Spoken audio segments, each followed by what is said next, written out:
Dynamics, charge particle dynamics मतलब motion of charge particle in electric and magnetic field. तो हमें पता है कि जब चार्ज पार्टिकल एक ऐसे रीजन से गुजरे जहां इलेक्ट्रिक फील्ड हो, तो हमने देखा कि चार्ज पार्टिकल कैसा रास्ता फॉलो करता है, पैराबोलिक।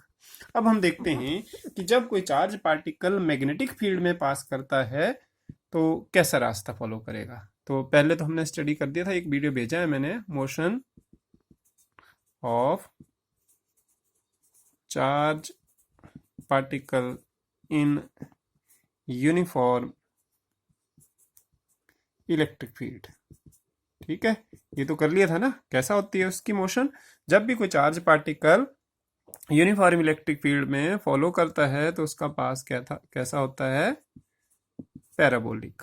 ठीक है, क्यों? क्योंकि उसके पास हमेशा जो फोर्स लगती है जब किसी इलेक्ट्रिक फील्ड में से चार्ज पार्टिकल गुजरता है तो ये होती है। ठीक है, तो इस वजह से हम चेक करते हैं कि फोर्स जो ऐसा है तो मैग्नेटिक फील्ड। ठीक है, अब हम क्या स्टडी करते हैं, पहले तो हमने स्टडी कर लिया कि charge particle uniform electric field में कैसी थी, उसका पाथ देख लिया हमने, कैसा रास्ता फॉलो करता है, पैराबोलिक। अब हम कोशिश करते हैं कि जब कोई चार्ज पार्टिकल जो है वो मैग्नेटिक फील्ड में गुजरेगा तो उसका रास्ता कैसा होगा। तो हम जानते हैं कि जब भी कोई चार्ज पार्टिकल किसी क्षेत्र से गुजरता है जहां पे मैग्नेटिक फील्ड हो तो उसके ऊपर जो फोर्स लगती है वो इसके बराबर होती है, QB sine theta. Magnetic Lawrence force बोलते हैं उसको, मैग्नेटिक लॉरेंस फोर्स नहीं, लॉरेंस फोर्स कहाँ लगती है, जहां इलेक्ट्रिक फील्ड भी हो और मैग्नेटिक फील्ड भी हो। तो ये प्लस जो पहले लिखा था ना QE, वो होता है, वो होती है हमारे पास लॉरेंस फोर्स, पर ये मैग्नेटिक फील्ड की वजह से, इसलिए इसको मैग्नेटिक लॉरेंस फोर्स। अब इसका मतलब ये हुआ कि चार्ज चाहे अब ये तो एंगल थीटा पे, थीटा एंगल किसके बीच होता है, B और B के बीच। चार्ज वेलोसिटी वेक्टर जो होता है चार्ज का और मैग्नेटिक फील्ड के बीच एंगल जो होगा, तो ये इसमें बहुत से केसेस बन जाएंगे। देखो ये जैसे पहला केस है, आज भेजा भी है ना, if theta is 0 degree and 180 degree, यानी कि जब पैरेलल या एंटी पैरेलल होगा तो क्या होगा, पैरेलल और एंटी पैरेलल जब होगा तो एफ क्या आएगा, 0। ठीक है, इसका 0 क्यों आएगा, क्योंकि साइन 0 की वैल्यू भी 0 होती है, 180 की वैल्यू भी 0 होती है। मतलब चार्ज पार्टिकल अगर किसी क्षेत्र में, ये मैग्नेटिक फील्ड है, यहाँ ये मैग्नेटिक फील्ड है अंदर की तरफ, ब्लैक बोर्ड के अंदर की तरफ, यूनिफॉर्म गैप, यूनिफॉर्म मतलब ये कि बराबर बराबर है, ऐसा नहीं एक जगह यहाँ मैग्नेटिक फील्ड ज्यादा यहाँ कम। यहाँ पे अगर कोई चार्ज पार्टिकल ऐसे आता है तो ऐसे ही चलता जाएगा। ठीक है, उसको कोई फर्क नहीं पड़ेगा, क्योंकि मैग्नेटिक फील्ड की वजह से उसके ऊपर जो फोर्स लग रही है वो 0 होगी। तो फोर्स 0 होगी तो कोई उसकी वेलोसिटी में, उसके पाथ में कोई चेंज नहीं कर पाएगा। समझा की बात। 180 पे होगा तो 180 पे मतलब मैग्नेटिक फील्ड। अब देखो ना, ये चार्ज पार्टिकल के ये परपेंडिकुलर तो नहीं हुआ, अगर ये ऐसा नहीं, मैग्नेट अंदर की तरफ जा रहा है तब आएगा। जब चार्ज पार्टिकल ऐसे जाए, मैग्नेटिक फील्ड अंदर की तरफ है, तो 0 एंगल कब बनेगा, जब चार्ज पार्टिकल भी अंदर की तरफ दौड़ेगा। तो मैग्नेटिक फील्ड और इसके बीच वेलोसिटी वेक्टर के बीच जो एंगल हो जाएगा वो 0 हो जाएगा। 0 होगा तो हम देखेंगे वो सीधा ही चलता जाएगा ऐसे। ठीक है, और अगर ऐसे आएगा तो मैग्नेटिक फील्ड अंदर की तरफ है, वेलोसिटी इधर की तरफ है, तो एंगल 180 बनेगा। 180 की सिचुएशन में फिर फोर्स 0 होगी। तो इस ऐसे ही मतलब ये कि जब एंगल थीटा 0 होगा, थीटा एंगल जो है 0 होगा या 180 होगा, तो चार्ज पार्टिकल की जो मोशन होगी, अगर चार्ज पार्टिकल मूव कर रहा है तो वो स्ट्रेट लाइन में चलता जाएगा। दूसरा जो इंपॉर्टेंट केस है, ठीक है, अगर 90 हो तो, इफ थीटा इज 90, उस सिचुएशन में फोर्स क्या आएगी, QV। साइन 90 की वैल्यू 1 होती है ना। अब ये कैसी होगी, देखो इस क्षेत्र में ऐसे ही यहां भी देख सकता हूं मैं, 90 कब होगा, मैग्नेटिक फील्ड देखो अंदर की तरफ है और चार्ज ऐसे आ रहा है। ठीक है, तो यहां हम ये ड्रॉ कर देते हैं कि ये हमारे पास मैग्नेटिक फील्ड है यूनिफॉर्म अंदर की तरफ, और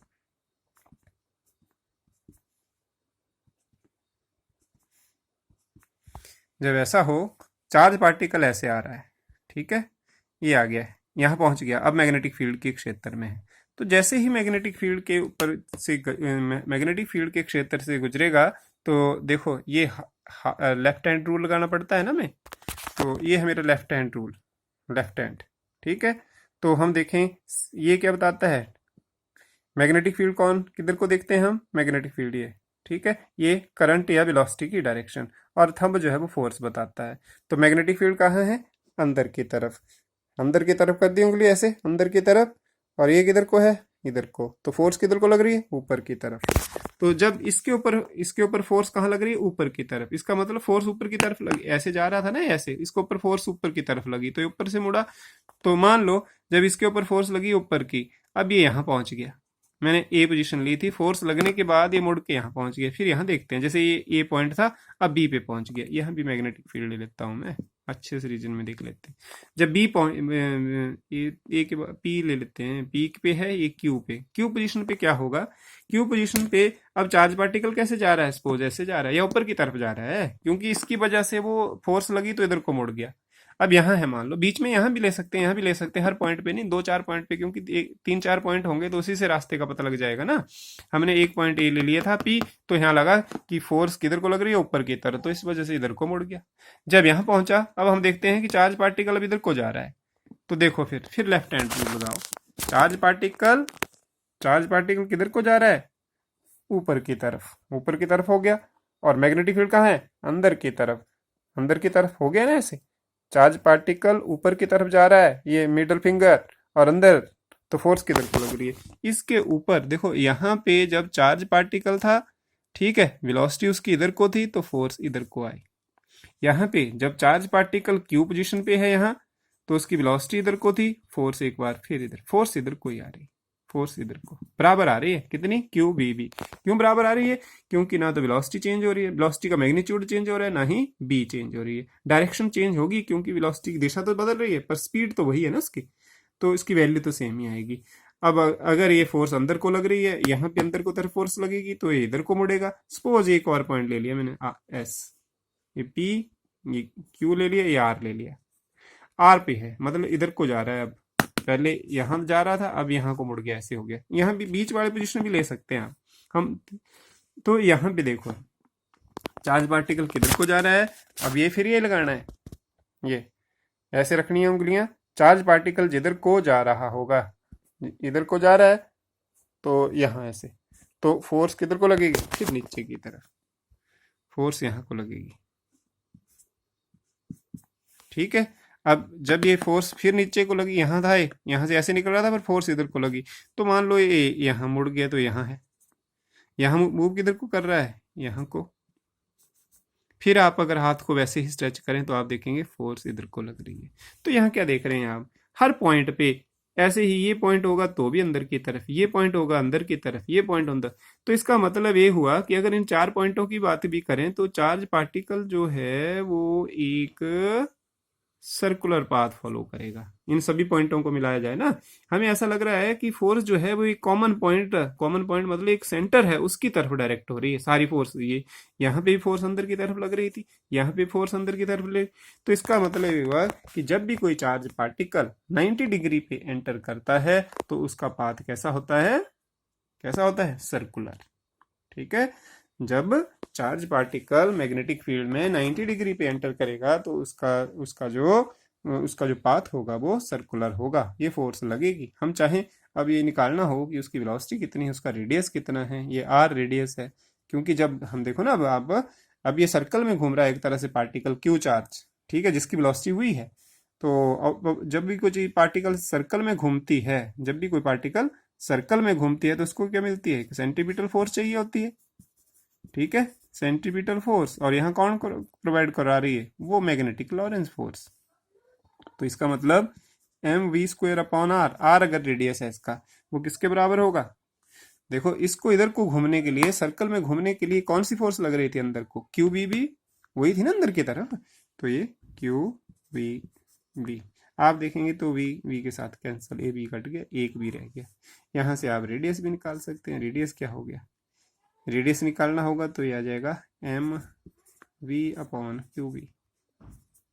ठीक है, जितनी ज़्यादा वेलोसिटी होगी उतना ही ज़्यादा रेडियस होगा। अगर एक चार्ज आ रहा है ना, ज़्यादा स्पीड के साथ आ रहा होगा, दो एक चार्ज, एक कूलम चार्ज आ रहा, दो 1 कूलम के चार्ज आ रहे हैं, एक कम स्पीड से आ रहा है, एक ज़्यादा स्पीड से है, तो जिसका क्या कहा हमने, जिसकी वेलोसिटी ज़्यादा होगी उसका रेडियस ज़्यादा, जिसका मास ज़्यादा होगा उसका भी रेडियस ज़्यादा होगा। ये भी ध्यान देना है। मास, अगर एक प्रोटॉन जा रहा है, ठीक है, और एक इलेक्ट्रॉन बराबर वेलोसिटी से मैग्नेटिक फील्ड में एंटर करते हैं, तो उनका जो रेडियस होगा, आप देखेंगे प्रोटॉन का मास ज़्यादा होता है इसलिए उसका रेडियस ज़्यादा। ये अलग बात है कि वो रेडियस अगर उसका ज़्यादा जरूर होगा, पर वो पाथ भी एक जैसा फॉलो नहीं करेंगे। एक के ऊपर पॉजिटिव चार्ज है, एक के ऊपर नेगेटिव, तो उसकी वजह से उसकी डायरेक्शन थोड़ी सी अलग होगी। दूसरी बात ये कि चार्ज जितना ज़्यादा होगा रेडियस उतना ही कम होगा। अल्फा पार्टिकल के ऊपर ज़्यादा चार्ज होता है तो हम प्रोटॉन के ऊपर कम होता है, तो इसका मतलब, क्योंकि मास पे भी तो डिपेंड है ना एक तरह से, और मैग्नेटिक फील्ड जितनी ज़्यादा होगी उतना ही रेडियस कम। वेलोसिटी देखें तो वेलोसिटी भी निकाल सकते हैं। अब ये देख सकते हैं कि इसको पूरा करने के लिए टाइम कितना लगेगा। ठीक है, उसको टाइम पीरियड कहते हैं ना, time taken to complete 1 revolution, यहाँ से यहाँ तक। तो वो किसके बराबर होगा, जो इसकी सरकमफ्रेंस है। कितनी है circumference, 2πr divided by v। ठीक है, तो यहाँ से r भर लेते हैं, ये 2πv, और r की जगह क्या है, r की जगह आ गया mv upon q v, v के साथ v कट गया, क्या आ गया हमारे पास 2πm अपॉन क्यू बी। देखो, यहाँ पूरा चक्कर काटने के लिए जो समय लगेगा चार्ज पार्टिकल को, वो उसकी स्पीड पे डिपेंड नहीं करेगा। वेलोसिटी है यहाँ कहीं नहीं है ना, तो वेलोसिटी पे डिपेंड नहीं करेगा। कम स्पीड से दौड़े होगा तो भी उसको उतना ही टाइम लगेगा, ज़्यादा स्पीड के साथ दौड़ा होगा तब भी उसको। वजह क्या है, क्योंकि अगर कम स्पीड से चल रहा होगा तो उसका रेडियस कम होगा, तो ठीक है, और ज़्यादा स्पीड से चल रहा हो, ज़्यादा दूरी कवर करनी पड़ रही है तो उसकी स्पीड ज़्यादा है। तो इसका मतलब ये हुआ कि इनकी चार्ज, या यहाँ से मैं अगर देखूँ यहाँ से, ठीक है, आर अपॉन बी जो होगी, आर अपॉन बी हमेशा कांस्टेंट ही रहेगी। अगर पार्टिकल चेंज नहीं होता है, चार्ज चेंज नहीं होता है, वेलोसिटी चेंज नहीं होती है, तो एक तरह से यहाँ से इसी से देखें ना, तो आर और बी बटा ले जाते हैं। आर अपॉन बी किसके बराबर है, एम अपॉन क्यू बी। ठीक है, तो mass constant, Q constant, be constant, charge जब सेम ही रहेगा तो वेलोसिटी और रेडियस की जो रेशियो होगी वो फिक्स रहेगी। ठीक है, इसके बराबर ही होगी। रेडियस बढ़ाएंगे वेलोसिटी बढ़ जाएगी। ठीक है, वेलोसिटी बढ़ाएंगे रेडियस बढ़ जाएगा। दोनों, ये बढ़ी रकम तो ये भी बढ़नी चाहिए ना, ताकि दोनों की रेशियो बराबर आए। ठीक है, तो इस तरह से। और दूसरी बड़ी बात कि टाइम पीरियड जो है वो इंडिपेंडेंट ऑफ वेलोसिटी होता है, ना तो रेडियस पे डिपेंड कर रहा है ना ही वेलोसिटी पे। ये किस चीज़ पे डिपेंड कर रहा है, चार्ज पे और मैग्नेटिक फील्ड के, और साथ में मास पे भी डिपेंड करता है। तो ये तो हो गया जब किस एंगल पे हो, 90 डिग्री। अब कोई एनी अदर एंगल हो 0, 90 और 180 के अलावा, तो क्या होगा। तो इसमें बड़ी क्लियर जैसी बात है। क्लियर बात ये है कि अब ये नहीं होगा, तो देखो 0 है या 180 है तो स्ट्रेट लाइन होगा, 90 होगा तो सर्कुलर होगा। अब यहाँ देखते हैं कि कोई और एंगल है, तो अब मान लेते हैं हम कि मैग्नेटिक फील्ड, एक साइड को मैग्नेटिक फील्ड ले लेते हैं। ठीक है, तो कोई एक्सिस ले लेते हैं, ये एक तरह से ले लिया मैंने, x axis, y axis, z axis ऐसे। ठीक है, यहाँ को बाई एक्सिस की तरफ, ये बाई एक्सिस इधर को ले लिया मैंने, मैग्नेटिक फील्ड है अभी। ठीक है, चार्ज पार्टिकल अगर इधर को जाएगा तो 90 हो जाएगा, तो वो तो सर्कुलर पाथ फॉलो करेगा वो, तो वो तो हम केस लेंगे नहीं। ठीक है, हम क्या लेते हैं कि चार्ज पार्टिकल इन दोनों के बीच यहाँ इधर को जा रहा है कहीं, ये ऐसे निकल गया, ये थीटा एंगल, ये वेलोसिटी वेक्टर है, वेलोसिटी वेक्टर और इसके बीच 90 डिग्री है। अब क्या होगा, देखो हम क्या करते हैं, ये जो v होगा, v के 2 कंपोनेंट होंगे। ठीक है, एक इसका हिस्सा इधर को आएगा।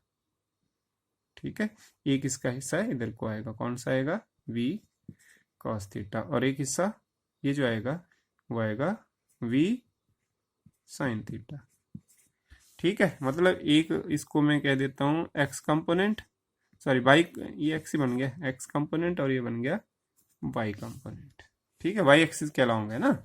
तो हम यहाँ से देखें कि ये कंपोनेंट जो है वो मैग्नेटिक फील्ड की ही डायरेक्शन में है, मैग्नेटिक फील्ड की ही डायरेक्शन में है, तो इसकी वजह से पार्टिकल सीधा चलता जाएगा। ठीक है। लेकिन ये जो वी एक्स कंपोनेंट है, वी एक्स, वो बी के परपेंडिकुलर है, बी के परपेंडिकुलर, बी एक्स और बी आपस में परपेंडिकुलर है। तो इसकी वजह से वी एक्स कंपोनेंट की वजह से जो फील्ड जो हमारे पास होगा वो सर्कल बनेगा। ठीक है। तो ये कह रहा है, एक्स कंपोनेंट कह रहा है कि सर्कल बनाना है और वाई कंपोनेंट कह रहा है कि सीधा चलना है। तो पार्टिकल क्या करेगा, इसकी कंपोनेंट की वजह से सर्कल कवर करेगा ऐसे, ठीक है, और इसकी वजह से आगे बढ़ता जाएगा ऐसे, बराबर रेडियस लेके। एक्सिस कौन सी होगी, बराबर बराबर होंगे, जैसा नहीं। तो ये देखो कि ये इधर को क्यों आ रहा है, इस एक्स कंपोनेंट, क्योंकि जब भी परपेंडिकुलर जो ये मोशन ऐसे होगी, इस मोशन को क्या बोलते हैं, ये जो फिगर बनता है ना, इसको बोलते हैं हेलिक्स। हेलिक्स। और पाथ कैसा हुआ फिर, हेलिकल पाथ। ठीक है, हेलिकल पाथ। अगर हम देखें तो क्योंकि एक्स कंपोनेंट जो है that is perpendicular to B, तो इसमें जो इस के ऊपर जो फोर्स लगेगी, ठीक है, एक्स कंपोनेंट की वजह से, वो तो आ जाएगी क्यू वी एक्स वी, क्योंकि वो परपेंडिकुलर है ना। आप देखें साइन 90 नहीं होगा यहाँ, साइन 90। बाकी ट्रीटमेंट वैसा ही रहेगा इसमें, कि अगर आपसे पूछें कि सेंटीमीटर फोर्स क्या होगी, या फोर्स क्या, सेंटीमीटर फोर्स उसको एम बी एक्स मिलेगी, रेडियस उसका आर है, तो कौन प्रोवाइड करेगा, क्यू वी एक्स बी। यहाँ फिर आप देखो ये बी एक्स कट जाएगा, ये लगा बात है कि B x B sine theta के बराबर है। ठीक है, तो वैसा ही आ जाएगा, मतलब ये कि आप देखेंगे टाइम पीरियड में कोई फर्क नहीं पड़ेगा। ठीक है, टाइम पीरियड वी एक्स देखो ना, यहाँ आ गया एम एक बी एक्स की जगह मैं ऐसे लिख सकता हूँ v sine v x B sine theta, एक ही बचा ना, डिवाइडेड बाई आर, और यहाँ क्यू बी। तो आप यहाँ से निकाल सकते हैं रेडियस क्या होगा, m v sine theta q B. ठीक है, ये हो गया रेडियस। तो ऐसे ही हम, अब एक और है कि ये थोड़ा सा, एक टर्न जब उसने कवर की तो वो थोड़ा सा इधर को मूव कर रही है, अगले टर्न में वो थोड़ा सा और मूव कर रहा है। किसकी वजह से मूव कर रहा है, ये जो इसको इधर को मोशन हो रही है वो वी वाई की वजह से हो रही है। और एक चक्कर पूरा लगाने के लिए वो टाइम कितना लगा रहा है, एक चक्कर पूरा लगाने के लिए वो जो टाइम लगा रहा है वो टी लगा रहा है। तो उसने जो डिस्टेंस की होगी एक कवर, पिच बोलते हैं उसको। ठीक है, ये जो उसने स्ट्रेट डिस्टेंस कवर की होगी, स्ट्रेट डिस्टेंस कवर की होगी, जो उसने स्ट्रेट डिस्टेंस कवर की है उसको पिच बोलते हैं। तो स्ट्रेट डिस्टेंस जो कवर की होगी वो आएगी वी वाई इंटू टी। ठीक है, टी मतलब टाइम जो लगा होगा, तो हम वी वाई यहाँ लिख देते हैं। What is V Y, V Y तो अगर देखा जाए तो V cos theta, V sorry X नहीं, V cos theta into T, ये पिच होगी, इसको पिच बोलते हैं यहाँ इसके केस में। तो ये आज आपको नोट्स भेजे हैं ना, तो देख लेना पिच क्या होती है। और दूसरी बात, इसमें अलग अलग बात होगा, मतलब अगर आपसे पूछा जाए कि एक चार्ज पार्टिकल 0 डिग्री पे मूव कर रहा है, उसमें एक मैग्नेटिक फील्ड में ऐसे एंटर करता है कि वो 0 डिग्री बना रहा है मैग्नेटिक फील्ड में, तो उसका पाथ कैसा होगा, आप कहेंगे स्ट्रेट लाइन। 180 पे जा रहा है तो भी स्ट्रेट लाइन, जैसे चलता जा रहा है वैसे ही चलेगा, तो स्ट्रेट लाइन में आ रहा था, स्ट्रेट लाइन में ही चला जाएगा, तभी एंगल बनेगा ना कोई ना कोई। और अगर कहा जाए कि 60 डिग्री पे है, आप कहेंगे कैसा पाथ होगा, तो उस सिचुएशन में आएगा हेलिकल पाथ। 30 डिग्री पे हेलिकल पाथ, 15 डिग्री पे हेलिकल पाथ। मतलब 0, 90 और 180 को छोड़ के बाकी जो भी एंगल होंगे तो हेलिकल पाथ आएगा। लेकिन अगर 90 होगा तो कैसा पाथ होगा, सर्कुलर। और दूसरी चीज हमने ये कही कि जो टाइम लगाया जाता है एक रोटेशन के लिए, जो टाइम लगता है वो इंडिपेंडेंट होता है वेलोसिटी के।